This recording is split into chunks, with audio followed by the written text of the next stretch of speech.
Chris Bordner and I, Ron Wilkinson, are going to be handling this next part of the event this morning. Thank you all for being here, by the way.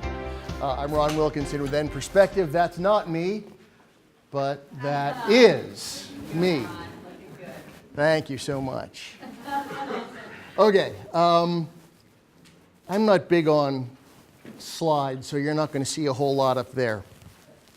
What I want to talk to you about this morning is, of course, in keeping with planning for a recession, the idea of planning, period. So, by a show of hands, how many of you guys prepared a budget for 2019? Okay. How many of you created a plan for 2019? Okay, somebody who raised your hand for both, tell me what the difference is. One is how we're going to execute it, the other was the numbers of the financial conditions that we're planning to achieve. Close enough. I find that too many companies create a budget based on last year's expenses, and then they move forward. Don's shaking his head. I get it. Bill Yergin also, I don't think he's still here, but you could tell by what he had on screen that that's not what they do either. And I was introduced to this back in the old days of television. I was in television and radio for a large portion of my sort of the middle of my career. And we had a new president come in, and we had always done it just by budgets, because in the TV business at that time, you couldn't get out of the way of the money. It was just stupid how much money you could make in the radio and television business. In fact, I worked with Chad's dad in radio for a number of years. But then we had a president come in and teach us the difference. We showed him what our budget was, and he basically tore it up and threw it away and left the room and said, I'll come back in a month when you have a plan and a budget.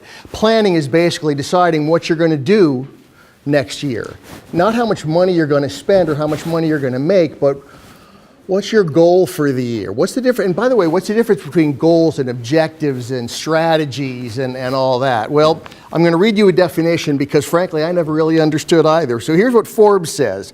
A goal is a broad primary outcome. A strategy is the approach you take to achieve a goal. An objective is a measurable step you take to achieve a strategy. And a tactic is a tool that you use in pursuing an objective associated with a strategy. Well, those are all real pretty words, but what it means is when you're going to create a plan, when you're going to move into a new year, and you typically start planning anywhere from 3 to 5 to 6 months in advance of your new fiscal year. So the first thing you should sit down as a group, your department heads or your C-level individuals or whoever's going to drive the planning process, and talk about, well, what do we want to do next year?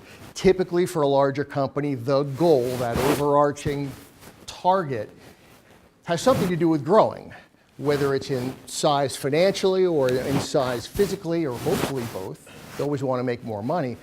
But if that's the goal, what is the goal in terms of a percentage or a number? And then what are we going to do to get there? In fact, I'm not going to try to scroll all the way back, but one of the slides that Bill had, you can find it on page 3 of your booklet here.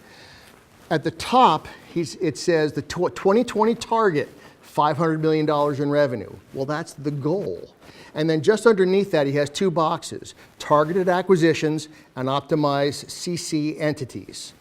Those 2 are the objectives that in order to reach the goal, they have to achieve those objectives.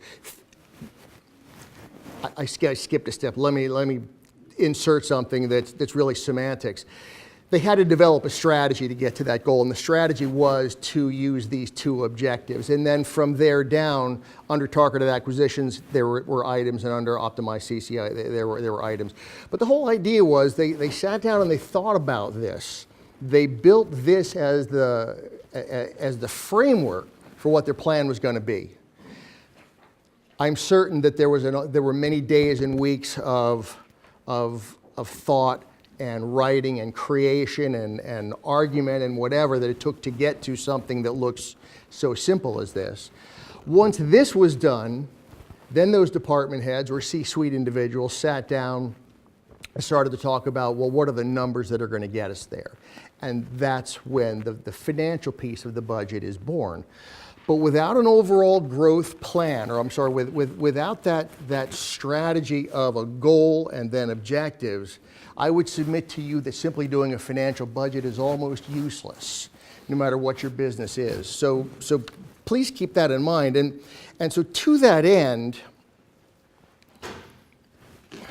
another part of what makes that important, by the way, is how you compensate your people. Everybody has different compensation programs.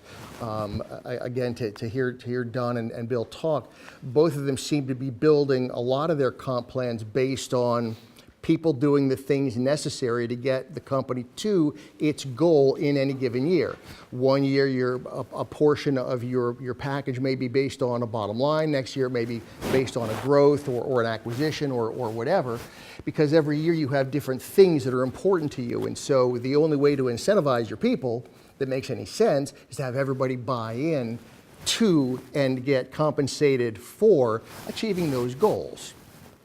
And that's always a good thing to keep in mind because it helps keep your people focused, engaged, whatever. So, you've built your plan, you've built your budget. Magically, the 31st of December turns into the 1st of January. And all of a sudden, everything's brand new again. Doesn't feel any different. You put the same clothes on, you brush your teeth the same way, but all of a sudden, you're in a brand new fiscal year and you have to start thinking differently. How long into that new year do you wait to start to measure where you are against plan? Nothing is more important than your plan, because your plan is going to get you to that goal, that growth, which is going to satisfy your employees or your shareholders or your investors or yourself if you've built the company from the bottom up. So every month you've got tools that are presented to you by your financial department. Those tools are your financial statements, your balance sheet, your income statement, statement of cash flows, very important variance analysis. Variance against what? Well, variance against the plan, the budget, variance against where you were last year at this same time, or 3 years ago, or against a benchmark year, and then you're benchmarking against your competitors. All of these things are all wonderful tools to use. But when do you start using them? How do you measure your progress? Well, you should be doing it on a monthly basis, but what happens at the end of the first month if you're behind plan? Well, I guess that depends on what you've set as your limits. Well, we're only behind plan 2%. We could probably make that up. Well, what if you're behind plan 25%? Well, now you got to figure out why. Is it an internal issue? Is it an external issue? Is it an industry issue? What's going on? Are we beginning to fall into a recession? At what point do you begin to worry? Worry may be the wrong word, but at what point do you begin to think differently? Let's go back and talk about the plan again for a minute. Another very important part of the planning process, if you're not already doing it, and Don, I don't know if you guys do this or not, I don't know if you mentioned it, and I don't think Bill did, but what happens if at whatever your line of demarcation is, what happens if you get there and you're behind the 8 ball? You're behind whatever. How long do you wait until you do something? Well, that depends. It depends on your confidence levels, it depends on your people, and it depends on your plan. Did you plan for this to happen? If you didn't, I would submit to you that you're already on the road to failure. Because another big part of what we learned through this process was to plan for not hitting your plan.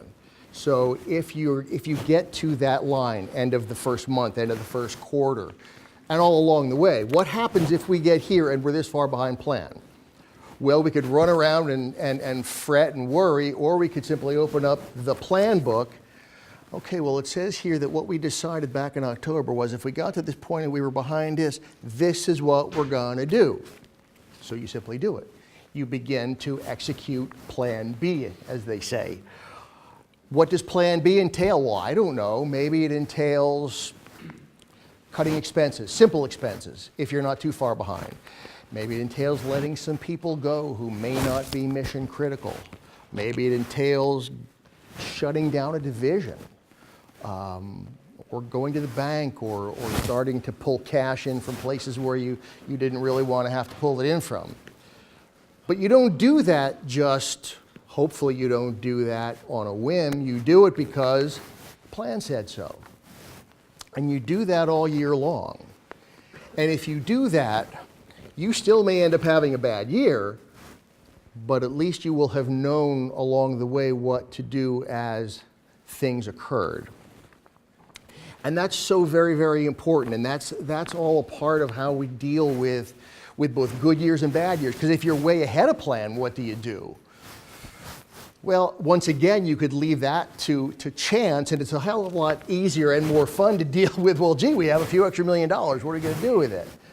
Well, rather than throw it around, hopefully, again, you've got a plan. Well, gee, if we find ourselves this far ahead, should we move into this expansion that we had talked about as a possibility if we were here or there? Should we create a different kind of an incentive plan, or implement a different kind of incentive plan for the people that did something amazing that worked for us that allowed us to get to this point? What does the plan say? So the timelines become critical because you just don't know how long that you should wait. For us, okay.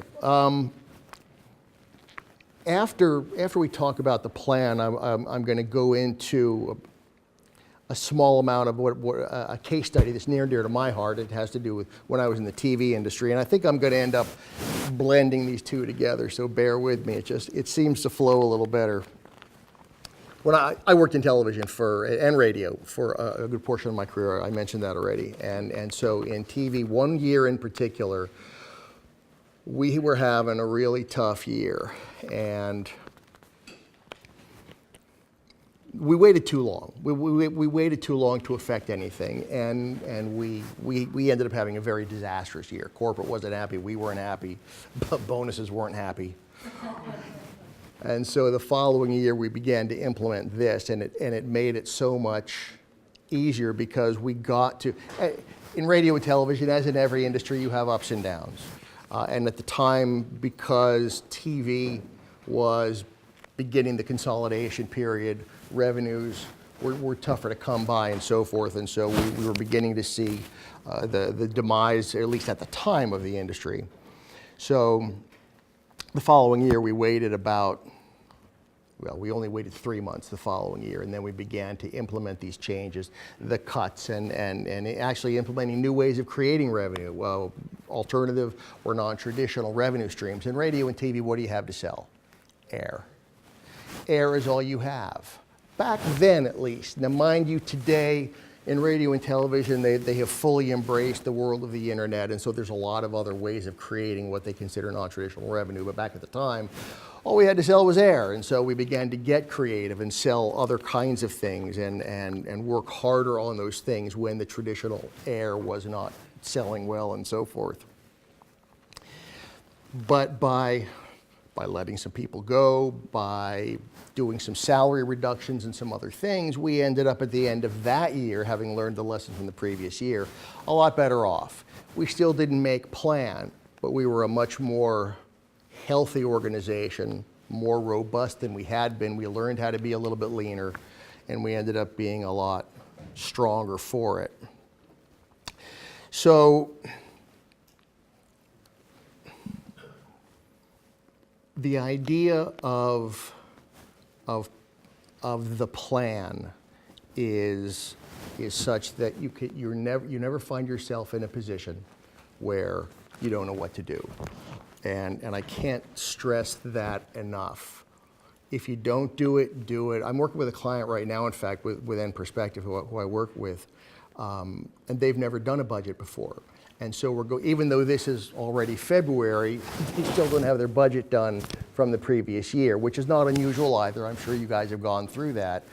But they are a very typical second stage company, that they grew faster in revenues and in work than they did in infrastructure. And so we're helping them rebuild their infrastructure right now. And one of those things is literally teaching them the planning and budgeting process.